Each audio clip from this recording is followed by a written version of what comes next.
Hello. What's happening? Hello hello to everyone in your homes. It's Anth and Bianca here. Hello, lockdown with the Loshies in full swing. We're back for a night in with you this Tuesday night. We hope you've had a great day and a great week. It's been 7 days since we last saw your faces. And if you've seen our promo for tonight, you will know that we're talking all about money and finances and just really sharing with you. By no means are we saying that we are advisors in this area or experts in this area, by no means. Big disclaimer. But we are saying that, like we said last week, we can only share from experience. And it's Bianca, the Feel Good Mama here. I am here to help all you beautiful women really step into your power. And if you're wanting more, I can help you with that. Definitely elevate in your health and show you how you can replace your full-time incomes, which has been so powerful and so exciting for so many women that I've worked with and continue to work with. And we have my beautiful husband here. Beautiful. He is the knowledge behind lots of different projects that we do together, and having been in lockdown or self-isolation over the we're going into our third week now, we came up with this concept, lockdown with the Loshies, because there's so many discussions behind closed doors that are happening that we feel are so relevant for everyone sitting in their lounge rooms right now. Like, we know that there are more people having these conversations than just Anth and I, and we feel that they're so relevant to raise because it's real talk in real lifetimes. And, tonight we're really just going to talk really honestly with you about where we've been, what's propelled us to do the things that we've done. And as I said, by no means experts, just here to share the love. Yeah. And, part of that is, we like this concept of real talk because the reality of it is, the stuff that we've actually spoken about, like, how to deal with, how to understand your man. Now we're talking about money. These are topics that aren't they're not really spoken about. So what we're trying to uncover here is just allow a space to be able to talk about it. Do you know what I mean? Have the conversations. Instead of Bianca and I having these conversations behind closed doors, we want to have the conversation with everyone else. So then it makes it more okay to have these conversations out there in the open. Because there's no reason why, thank you very much, there's no reason why Thanks, Renee. we can't have these conversations. So money's a big one because I feel like money itself brings up, as soon as you say money, me personally, it brings up a whole bunch of shame and guilt and fear and all of these things. You're going to hear me talk bang on about the ego all the time because that's all I talk about with Bianca. It's about, uncovering that stuff that's underneath that really needs to surface. It really needs to, we need to have these discussions because there's nothing to be scared. There's nothing to be afraid of. There's nothing to be scared of. It is what it is. And more often than not, a lot of us are in the same position. And they're too ashamed to admit where you really are. And as I was promoting today, tonight, I do a post every Tuesday, and I'd written this big spiel, and Anne's like, don't write that, just don't write that. And the reality of it was, and all I was trying to get at is that we are all the same. And I've spoken to other vulnerable mums who, they'll be like, yeah, I've got to check my bank account every time I go to the supermarket or every time I go shopping. And I'm like, I've been there. I get it. We're all the same. It's normal to go and check your bank account before you do something, especially if you've got a direct debit coming out or certain things. Anyway, the point that we were getting at was that we're all one, we're all connected in some way, shape or form. But if you don't talk about it, then you feel like you're the only one in that situation. And this topic obviously came about because Ant's now been home we're going into the third week again of that. If you can't tell, we're a little bit crazy. That's why we keep saying things over and over again. No, I'm joking. No, so we're going into the third week of that, and that's great. But because of everything that's happening in the world, his redundancy package isn't coming the way that we thought it was going to come. Like he was going to go wait, he was going to finish work way before the coronavirus was even a thought. So anyway, Is what it is. it is what it is. But it got us thinking, and the quote that I posted today, if, in life, there are two ways to change things, and that's either you are forced to change or you have the intuition to change. And I think Anth, in terms of money, is more intuitive when we have to make changes. For me, I have to be forced to change, and I'm very resistant to change. And I usually say I don't like change, but I don't say that anymore.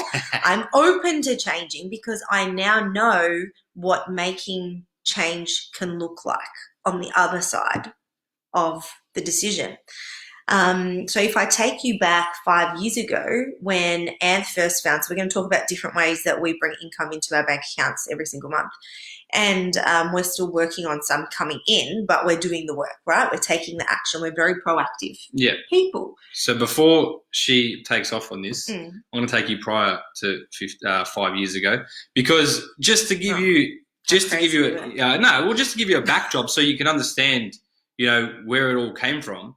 So if you go heart of hearts like Bianca and I, like little kids or younger people, because we've known each other since we were like 10. So, we've been through a lot. And, Bianca, when she was young, the entrepreneurial side of Bianca was always there. She was always talking about like making money with this little side business and doing this thing with her cousins and blah, blah, blah, and blah, I'll be blah. a part of the family business one day. Family business, like she was entrepreneurial. It was, whether it was, came up through her family, it was, ingrained in her, or why don't we sell this? And why don't we sell this? Why don't we make some cash? It was entrepreneurial. Whereas for me, I was the complete opposite. I left school at 16. I knew I wanted to be a Sparky. That's all I wanted to do. I didn't want to be anything else. But there was a but for me. There was a little side note there where I always said I was going to retire by 30, but I just never knew how. So I would say to the tradesmen, I'm going to retire by 30, I'm going to retire by 30. And they're looking at me like in their 50s going, you crazy? Like, how's that even possible?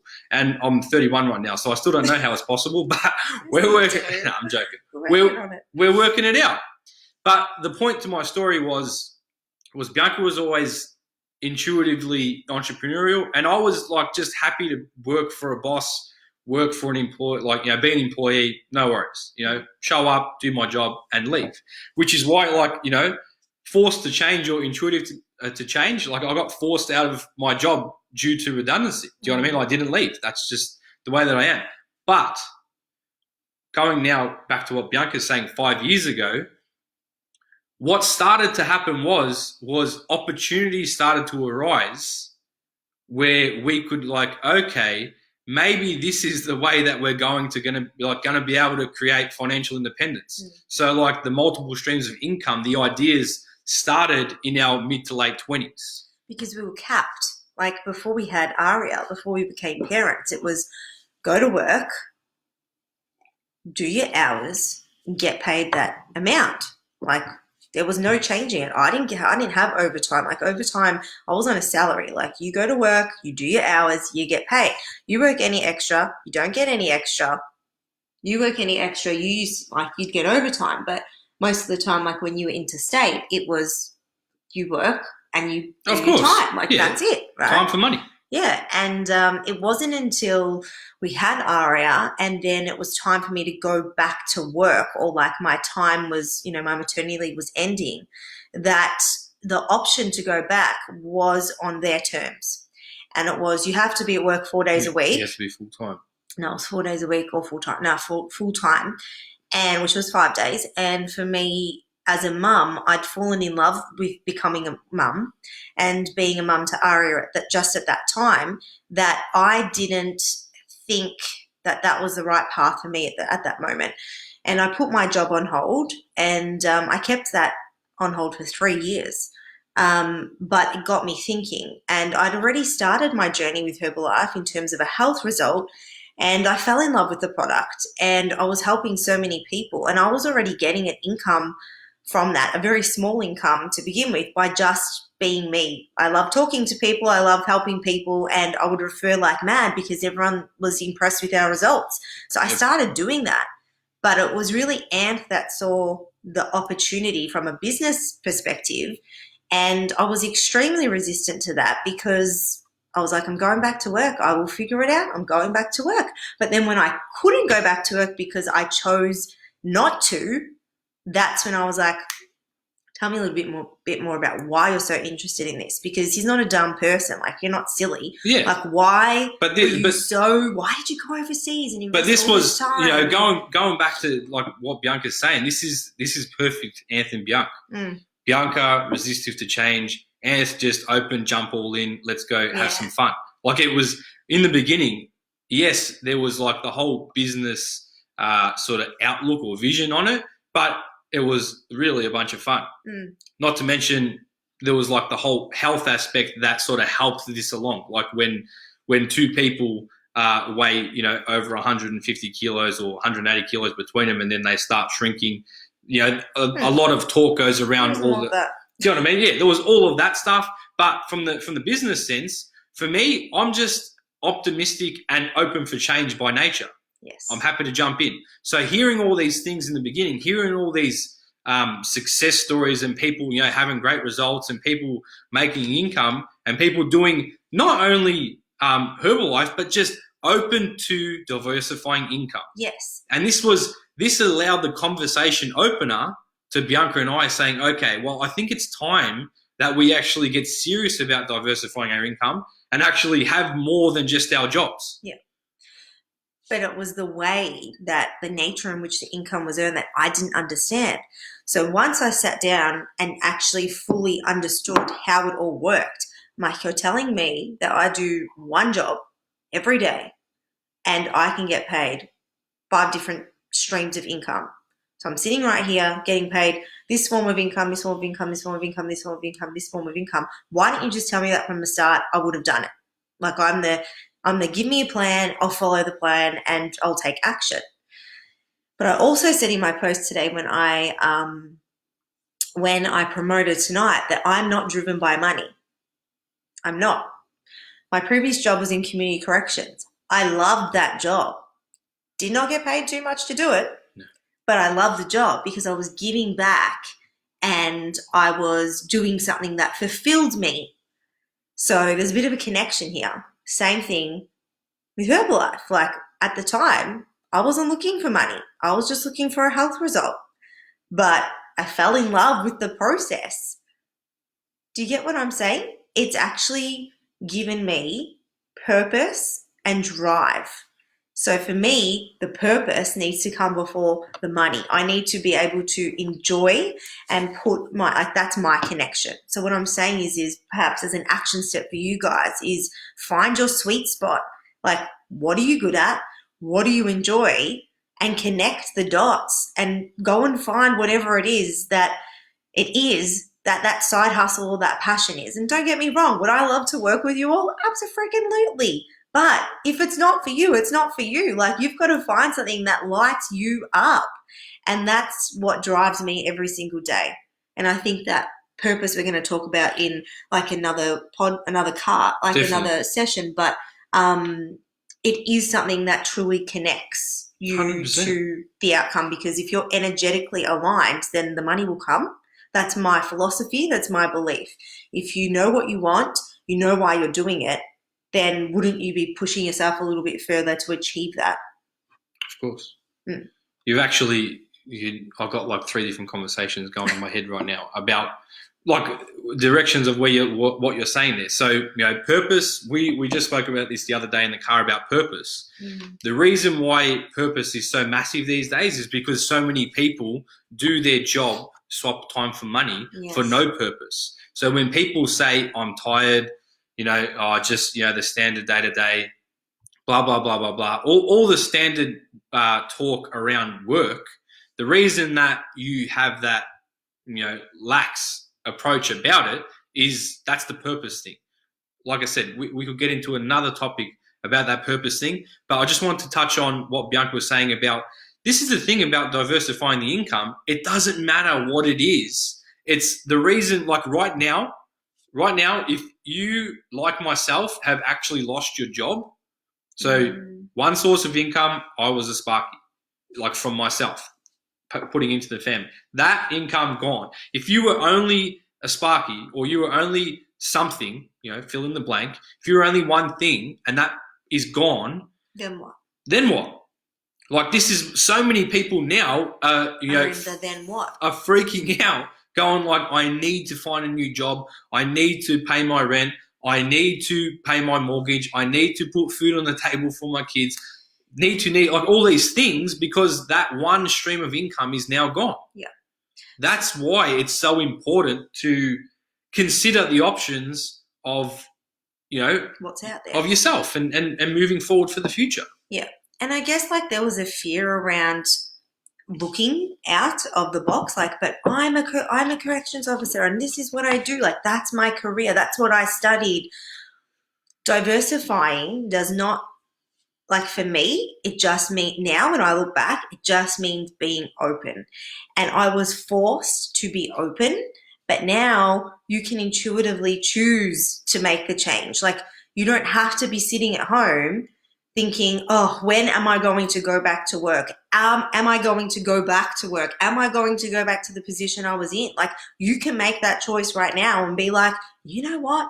I'm going to. And I saw a post earlier by one of my Pilates instructors, and just so inspiring to see. She's sitting at home. She was fretting. She had a little pity party about the situation she was in.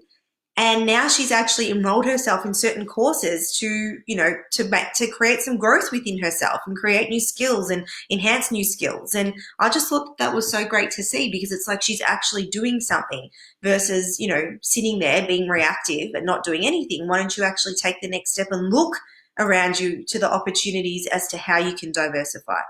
So that's one way that we diversify income. And the reality is, guys, is that if I did not have my income, we would have zero coming in right now because Centrelink do not want to help us. There's a little disclaimer down there, like don't always listen to the news. Not that we do, but the one time someone said apply for Centrelink, I did, and we're not eligible. So just double check that. Double check if you are eligible, okay? Absolutely. The next way was my husband came home, how many years ago was it? Maybe 3 years ago, and said, oh, I've just put a deposit on a house and land package. And I was like, what the hell have you done Stand there, Like, he's like extreme on the scale. Like, he's like all the way over there and I'm all the way over here. Yeah. Anyway, completely different. Oh, the other thing about diversifying was that I used to see it as a risk, like in this instance, which is making me bring it up now. But the beauty of what you did in that time was the growth period. And in the growth period, what happens? Like when you put money on deposit on an investment, it grows, right? Make cash. So what did you do that time? Why did you do it? You wanted to invest in property. Yeah. So it was just, once again, it was just another way of diversifying income. Like I said to you, it unlocked something, and that's what I was about to say. There's so many different ways. So, I've looked at the share market. I've looked at cryptocurrency. I've looked at properties. Do you know what I mean? And there's all these different, self-managed super funds. All these things that everyone talks about. But this is one thing. For myself, she'll attest to it. For myself, I'm an experimentalist. I hate talking about things if I haven't at least experienced it for myself. It does my head in when people just waffle on with no experience whatsoever. The only thing that we're talking about is what we've experienced. So the house thing, I work with a whole bunch of guys who had between 3 and 10 investment properties. So at work, all I was thinking about was investments. When we were doing our seminars or whatever, it was talking about vision and growing the business and expanding and mindset, personal development, growth, all these other things. So, but in regards to the property thing, okay, so I wanted to jump on the market, knowing if I went home to talk to Bianca about it, she'd be like, look, nah, I just don't think it's a good time, blah, blah, blah. And rather than having that conversation, I just thought, well, we'll skip that first part. We'll have that later after I already signed the papers. So, point to the story was 3 years of growth in our investment property has seemed to work extremely well. And we're about to springboard more like to get a few more investments after that. Just another way. Guys, yeah, we're not sitting here like blowing our freaking horn here because I know what it feels like to be sitting here waiting for your pay to be dropped. Like I know that feeling. We know that feeling. 100. But the fact that you've got that risky personality and I don't. I want to play safe all the time. If I played safe all the time, I'd still be in the same position I was yesterday. Like, do you get what I'm saying? There's no growth in not taking risks. And what's at the end of the day, You said this. You said this before. What's the risk? What did I say the answer was? There's none. There isn't any. Like if you actually look learn. at it, that's it. Let me, when I say there's none, like obviously, be Of smart course. with your investments and where you put your money, so on and Yeah, so I forth. get that. But the reality of it is, if you look at the things that we're talking about, the risks are very minimal. Very minimal. That's what we're trying to say. The story that you make in your head of how bad it could possibly turn out and be is a hell of a lot worse than what actually comes to pass. Robbo, you asked, do you know I was wondering if you'd get on tonight? Because Arnie Boo said that any investment that we would make, I'd have to listen to him. And I never, ever forgot that. I wanted to mention it, and then I'm like, she's not going to listen to it anyway. And there you Go are. Robbo's auntie.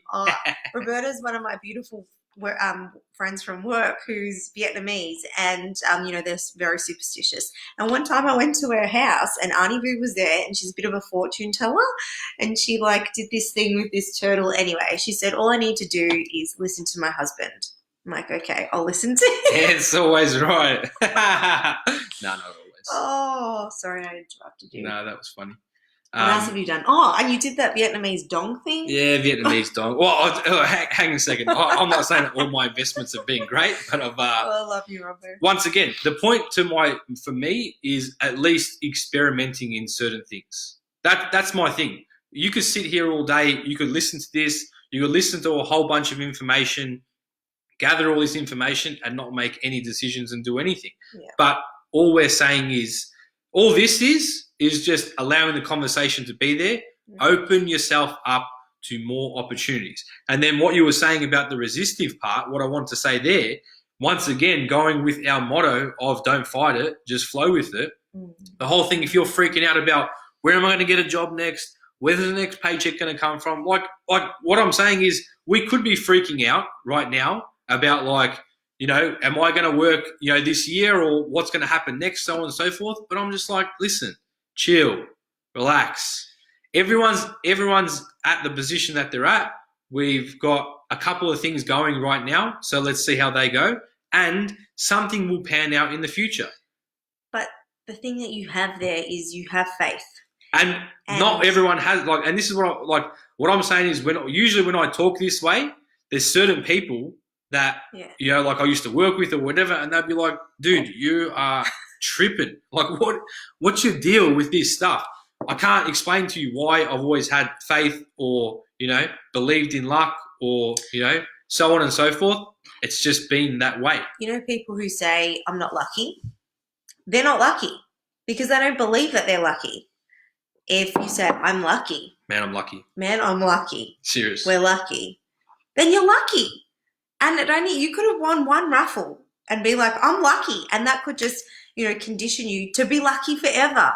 But it's a belief that you have to have. And I was listening to something on Instagram today. It was a Kerwin Ray thing.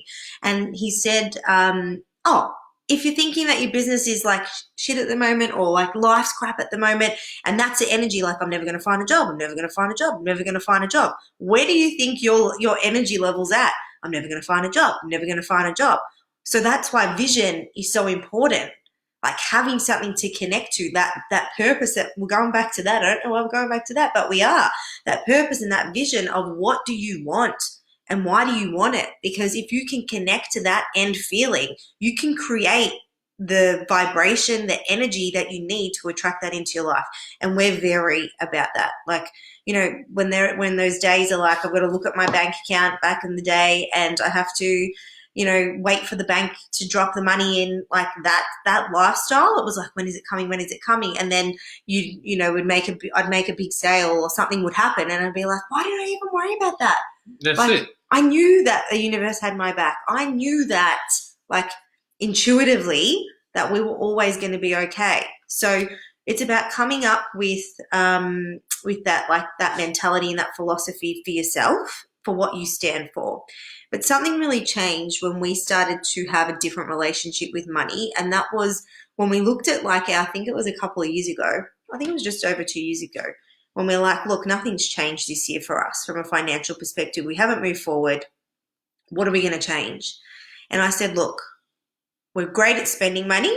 Like, it's great at coming in and it's great at going out. Yeah. Money flows. That's our we can make it, we can spend it. Hi, Alec. So what we decided to do was buy, like, an old school money box. Legit. This, and listen to this story. Well, we could tell them all the other stories, but we'll save the winnings for another time. Yeah, women lucky. We bought this old school money box, like, the ones that, like, have the $100 note, Yeah, like, it was a $20 image wrapped around it. Yeah, but it was the biggest one you could get, because I'm like, this has to last us until it's full. Like, we're not opening it. That didn't happen because we ended up putting it in the bank anyway, but that's all right. That was smarter. Because we got told to do that by our financial advisor and our mortgage broker, right? So, like, you've got to get advice from people on what to do, because the banks want to see that you're saving. So don't go save it in the money box, but just do it for a little bit of time, okay? Yeah, it worked well. It worked well because you couldn't do anything with that money once it was in there, right? So every week he's like, oh, all right, we'll save $100. Like, say it's $100 for the week, right? He had to go get his 50 and I had to go get my 50. Like, I couldn't be like, hey, can you get my 50 today? Because we each had to take responsibility for and accountability for our $50 going into our savings each week. We did this for, what was it, 7 months or 8 months? Yeah. It was a long, and every week, like, we had a permanent marker. I had to write, like, B for Bianca and the date and ticket. He had to write A, the date and ticket. And we did that for an extended period of time. And I'm telling you, the man upstairs, the universe, whatever you believe in, because we started treating the money with respect and acknowledging that we had it and we're grateful for it, it came in. Like, I know that that's a really hard concept to fathom. If that doesn't sit, the way that Bianca just said, if that doesn't sit with you, the book is called The Richest Man in Babylon, and it's just the concept of what we're talking about came out of that book. So it was like 10% of what you earn is yours to keep. Something that's simple, like something as simple as that book there, just created a little bit of a system for us. Like I said, it was just like, we knew we could do way more than that, but it was like, let's just do something small to account for something, an accountability to ourselves, saying that we can do this. That's really what it was. Yeah, it was saying that. And then that came back tenfold. Yes. Yeah. True? Yeah, it did. Sorry, I'm gonna detour just because you was talking about purpose before, but the reason why the purpose part was so important was because right now, while you're in this pause, if you're at home and if you're working, you're working. All right, cool. If you're not working, spend the time to get clear on the purpose part, so that when you do go back to work, even if it's in your normal field, maybe you can go about your work a little bit differently with the mindset of diversifying income, with the mindset of, I've got a new savings plan, with the mindset of, hang on a second, what if my normal work is just a stepping stone for something else that I truly want to do, that now I know that I want to do, that I didn't know before because I didn't have enough time. Now you've got the time. That's what we're saying. We want you to be clear on, doing these little steps to help yourself be open to diversifying income. Definitely keeping yourself as a priority of, like, a money priority, like having your accounts in check, but having your purpose, you've got your money priority, but also wanted to leave you with that, that purpose part is so important. Do you have any tips on how to help people cultivate or get to the core of finding the meaningful path? their meaningful path.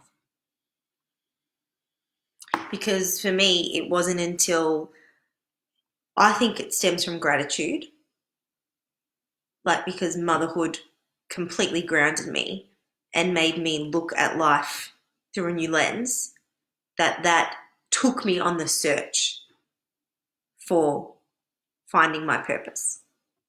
So if you look at my old job, I was helping people. I was learning, I was growing, I had to keep up with like the law and certain things. And I was I was managing a team, so I was still leading in a way. If you look at what I do now, I still help people. I still have to grow every single day and develop, and I still manage a team of people. Well, not manage, I lead a team of people. It's the same thing.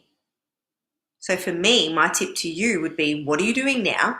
What do you love about what you're doing, or why are you in that field, or why did you study the particular thing that you studied, or what did you enjoy at school? Like, go back to those things and work it out from there.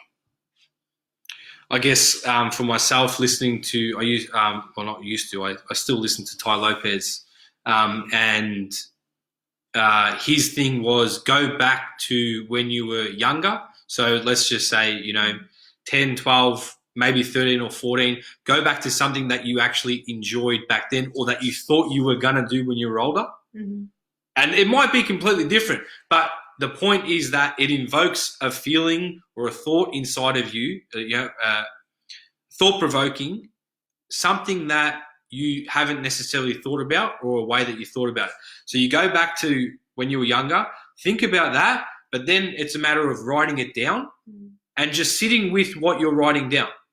And I'll be honest with you, I write down like crazy and never actually, I can't even understand what I'm writing down, but it's the process. It's the process, like Bianca's saying, what's the process? The process is go back to the feeling, start writing down what you're actually feeling, what you're thinking, write it all down. And I feel like it's not like an ironclad way, but at least it's an opening to what this might lead to. Do you know what I mean? So there's no one way. It's just a matter of taking these couple of ideas and like sprinkle it into your own life, see how it works. Yeah. Do you know what I'm saying?